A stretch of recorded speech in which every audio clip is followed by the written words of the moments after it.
Traumatic brain injury or TBI in children is a growing global health concern.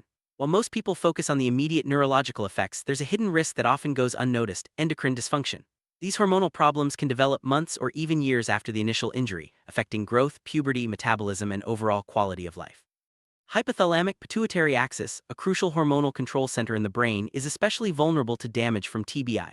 This video explores how and why these endocrine issues arise, who is most at risk, and what can be done to recognize and manage them early. Let's start by understanding why children are particularly susceptible to these complications. Children, especially those in early childhood and adolescence, are more likely to experience TBI due to falls, sports, and accidents. Each year, tens of thousands of children are hospitalized for TBI, and about 10% suffer moderate to severe injuries. Unlike adults, children's brains and hormonal systems are still developing, making them more vulnerable to both immediate and delayed complications. The hypothalamic pituitary axis sits in a delicate position, easily affected by trauma, swelling, or changes in blood flow. This unique vulnerability means that even after the brain seems to recover, hormonal problems may silently develop, impacting growth and development over time. When a child suffers a traumatic brain injury, the damage isn't just physical. The initial blow can disrupt blood flow, cause swelling, and trigger inflammation in the brain. Over time, these effects can harm the hypothalamic pituitary axis, which controls the release of many essential hormones. Sometimes the immune system may even attack pituitary cells, adding another layer of risk. The result: hormonal imbalances that may not show up right away, but can have lasting effects on a child's growth, puberty, and metabolism. Understanding these mechanisms is key to recognizing why endocrine dysfunction is such a common yet underdiagnosed outcome of pediatric TBI. One of the most common hormonal problems after pediatric TBI is growth hormone deficiency, or GHD. Growth hormone is vital for children's physical development, and its deficiency can lead to slowed growth or even stunted height.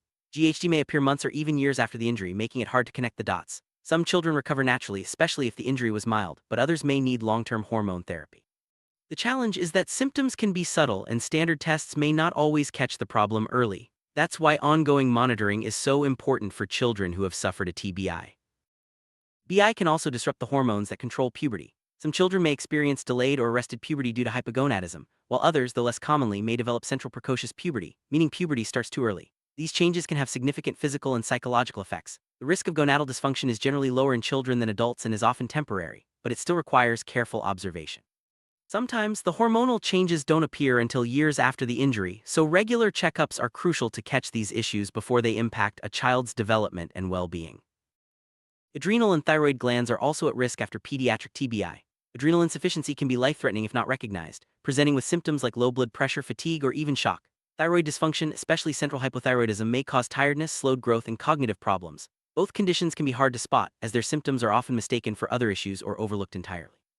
While these problems are less common than growth or puberty disturbances, their potential severity means that clinicians must remain vigilant, especially in the first year after injury and during periods of stress or illness.